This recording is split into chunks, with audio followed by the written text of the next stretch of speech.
We'll never say they had the perfect race car. There's always something more out there. Oh. We are past halfway of this event on a beautiful Sunday afternoon. On board with Graham Rahal, running back in 21st position. The Dollar General car owned by Sarah Fisher Racing.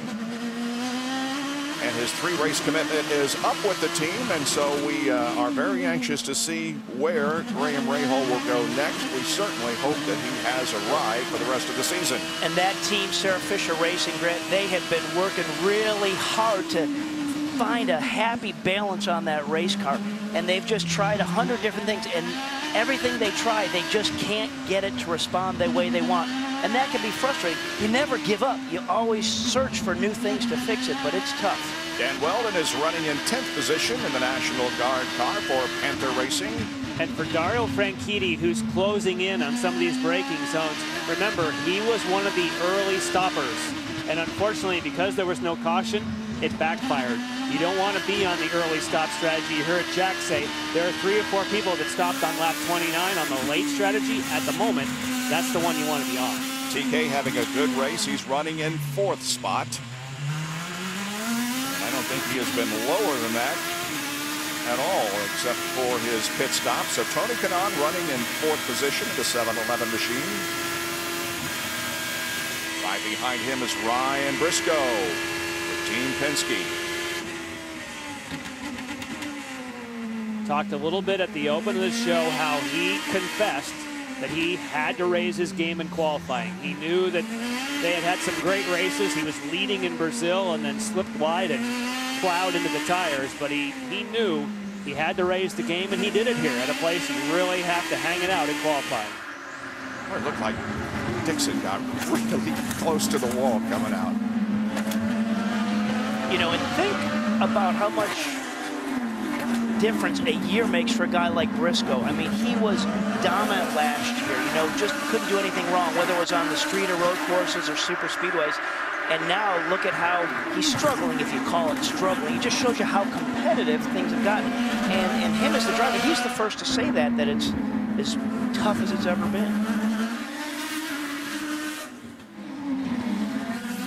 Bertrand Baguette there, running just ahead of our leader, Ryan Hunter-Reay. Baguette, of course, is a rookie in the series. This is only his 2nd IZOD IndyCar Series start. He finished 20th at Barber last week. Driving for Eric Bachelard, so, you know, eventually those 2 team drivers for Conquest, they will get better. Looking at tags in for his stop. Making sure they get a full load of fuel, and Tagliani is away. Any changes, Lindy? Yeah, no changes. He was complaining of understeer, but that's not why he came in, Bob. They say they are going off strategy. They're risking things. Team manager Rob Edwards says he's going to meet with me in just a second and say why they're doing that, but I'm sure you might want to speculate a little bit. So, yeah, so does that mean they think they can go the distance? They're obviously banking on a number of laps of yellows at this point. I mean, they are going, well, it's a strategy change, but it's a 3-stop strategy. There's no way you're going to make it 2 stops from here. So it's a case where we'll find out from Rob Edwards to find out exactly what he's thinking, but you're committing yourself to a 3-stop strategy if you pit now.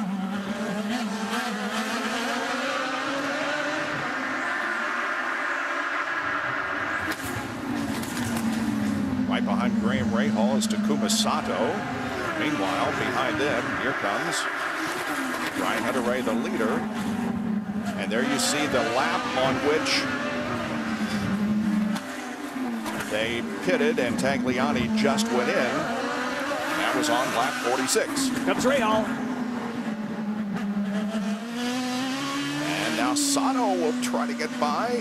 And remember, we just saw Tagliani come out of the pits. Remember we said being on those cold tires, it takes a couple laps to get pressure and temperature up. Oh, he's dragging. Yep.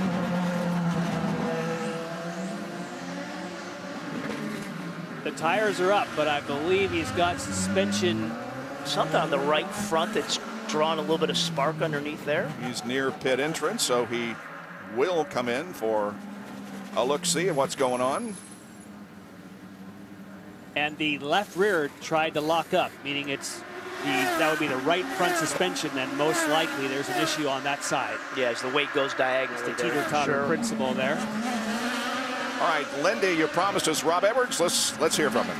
And here he is. And Rob, you're clearly going off strategy. What's your plan here?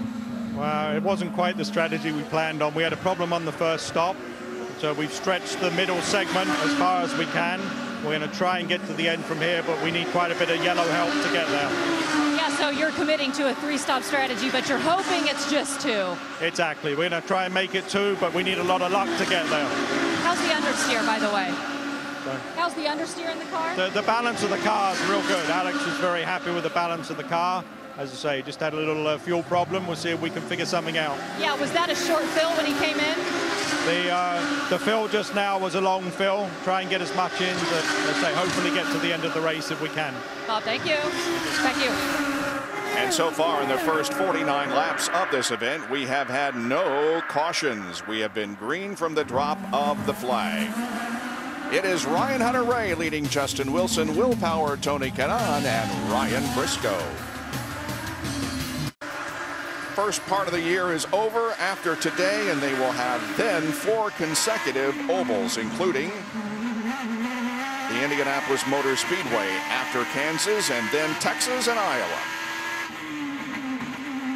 On board with Hunter-Reay there, and you're looking at Alex Lloyd. He's probably getting a little frustrated right now because he's been behind Alex for a couple laps, and he's gotten a good run on, but just can't get by him cleanly. Ryan Hunter-Reay has led 31 laps so far. We're doing it through the field to show you where the guys are running on the racetrack. And boy, that interval between first and second has really closed up as Justin Wilson is right on the rear wing now. Pretty much gone away there, hasn't it? Yeah. Completely. Back in third position is the 12 car of Will Power, who led at the beginning of the race, and something happened. We think he hit the pit stop or the pit speed limit button. Here is Tony Kanaan, and we're on board with him. He's running in fourth position.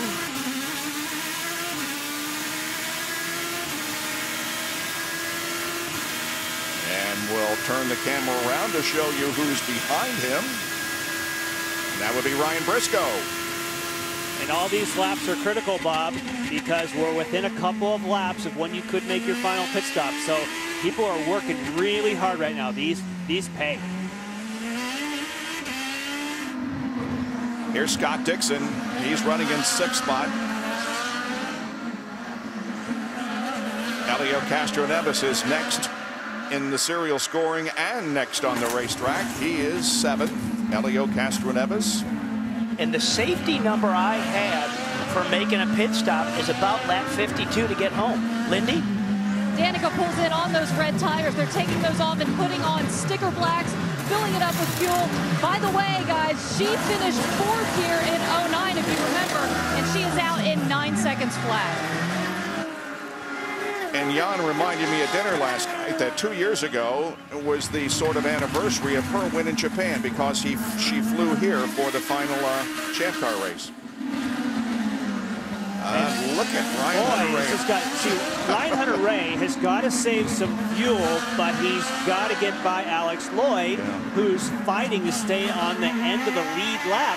And he has been stuck behind him for a long time, and Justin's like, yeah. Oh, this is nice. Oh, he finally gets by. There he goes. And you want to know how he did that, fellas? That's that Honda overtake button. Oh, pressed it. look out. Oh, no. He wasn't patient enough. He saw an opportunity, and this is Justin Wilson going to have to go onto pit road. Oh, man. That's crushing, huh? That is. Ryan Hunter-Reay was patient and waited and waited and waited. He can't blame Justin Wilson. He saw an opening and he forced it. There wasn't enough room. He'll be diving in right now. Yep. Be ready. They're going to have to take that whole front nose assembly off. Wow. The only bit of good news is that if you take it easy on fuel, you could make it to the end here. So it's not like he picks up yet another stop, but that'll hurt. Did you see Justin have some gesturing going down pit road there? Yep. The car wasn't perfect, like you talked about, Robbie. It's never perfect. They were going to have a half a turn of adjustment on the front wing. Unfortunately, they need a whole new front wing, and they're having a hard time even getting this thing up here. And like you said, they should have enough fuel to be able to go the whole way, but this is just killing them.